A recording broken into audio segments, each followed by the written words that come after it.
Boas, Tiago. Aqui estamos nós, depois da tua pregação de domingo, para meditarmos, para pensarmos, refletirmos mais sobre aquilo que tu pregaste e falaste no domingo. E surgiram algumas perguntas, não é? Para serem respondidas e queremos fazer uma por dia. E vamos hoje à primeira. A primeira pergunta que surgiu sobre a tua pregação, aquilo que tu falaste no domingo. Vamos a isso. A primeira pergunta tem a ver com o facto de tu teres dito que o homem deve cultivar, ou pelo menos naquele contexto ali, o homem deve cultivar e guardar. E falaste o que era isso realmente. Mas surgiu esta pergunta, não é? O que é o trabalho?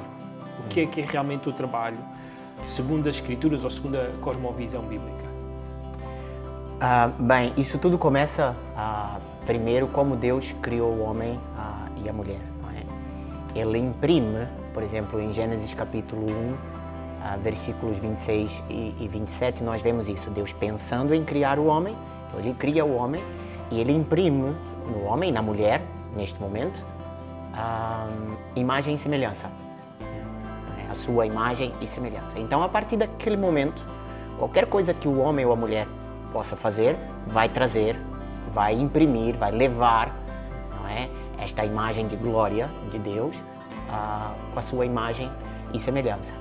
Na narrativa de Gênesis, nós vemos, por exemplo, já depois Deus articulando melhor como é que isso vai funcionar. Gênesis capítulo 2, versículo 15, diz que Deus tomou então o homem, primeiro ele criou o jardim, não é? Tomou o homem e pôs no jardim para cultivar e guardar. Ali ele começa a estabelecer como que vai ser o comportamento, como é que será que tipo de função Deus dá ao homem. Então, estas duas palavras, elas definem como é que vai ser o trabalho do homem dentro do jardim, não é? Não podemos esquecer deste contexto. Tudo está a acontecer dentro do jardim. Então, aparentemente, o homem passa a ser um jardineiro ali, não é? Esse é o seu primeiro trabalho, cultivar e guardar. A ideia de cultivar no Antigo Testamento, nesta palavra que aparece aqui, é a ideia de investir e fazer crescer. Eu estou investindo, eu estou estimulando o meu trabalho, o meu suor, a minha dedicação, ela vai fazer crescer algo. Então, o homem passa a ter esta função de um empreendedor que investe, faz crescer algo, não é? E isso vai dar fruto. Vai dar fruto para diferentes esferas. Neste caso, vai dar fruto mesmo dentro do próprio jardim. O seu trabalho vai ser visto. Ele vai ser aquele jardineiro que vai cuidar bem de rosas, cuidar bem de árvores, frutos, seja lá o que for que esteja para fazer, e vai ter este bom resultado. E nesta esfera, o homem passa a ser um servo.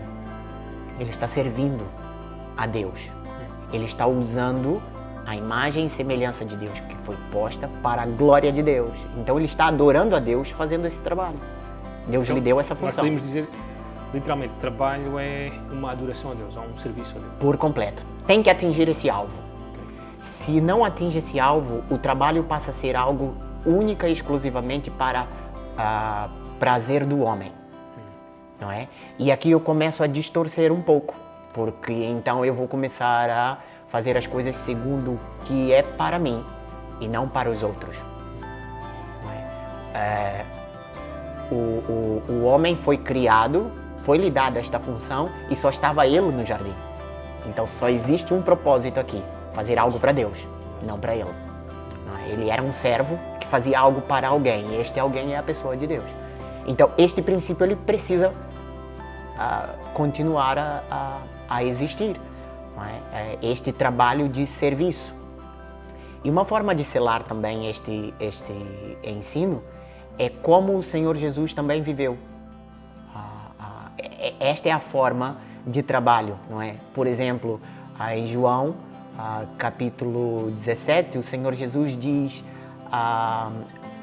pedindo que Deus, o Pai, o possa glorificar, porque ele diz, eu fiz a obra que tu tinhas preparado para eu fazer, não é? Já te glorifiquei na terra, não é? E se seguíssemos essa trajetória de João, nós iríamos ver a forma como o Senhor Jesus chega à cruz. ele diz na cruz, tetelestai, está consumado. Outra obra que o Senhor Jesus apresenta como um trabalho. O Senhor Jesus trabalhou nesse sentido. Então nós vemos, desde o Antigo Testamento, mesmo depois do homem caindo, o Senhor Jesus usa esse mesmo padrão de trabalho para a glória de Deus. Então, o trabalho na cosmovisão bíblica é serviço, é adoração e não tem a ver comigo. Tem a ver com Deus e com os outros. Isso é interessante porque ainda dentro desta área isto parece também trazer implicações como a qualidade do trabalho, não é? Aquilo que resulta do trabalho. Por exemplo, tu usaste a palavra empreendedor, empreendedorismo. Assim, isto fala muito da qualidade de trabalho, porque eu posso estar a trabalhar para outra pessoa e ser um empreendedor.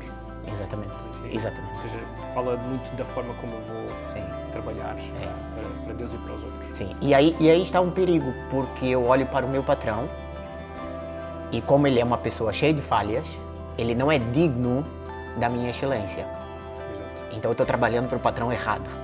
Colossenses 3, 23 e 24 diz que tudo o que devemos fazer deve ser com o propósito de fazer para Deus e não para os homens. Então eu tenho aqui um padrão de glória. Eu devo glorificar alguém. E não é o meu patrão.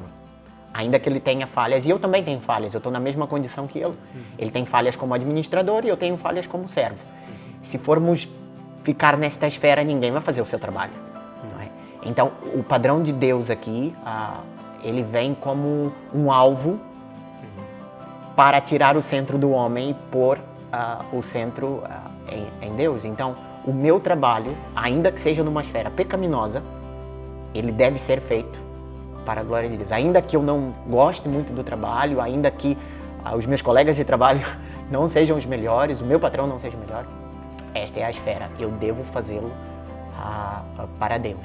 Porque se eu faço isto, eu sou capaz de querer receber muito bem e fazer muito pouco. Se eu não fizer isto, não é? Se eu não tiver Deus como o centro da adoração, eu sou capaz de fazer pouco, receber muito e achar que ainda mereço algo, né? E aí começa a corrupção, começa toda sorte de coisas que nós achamos que vale a pena para benefício próprio.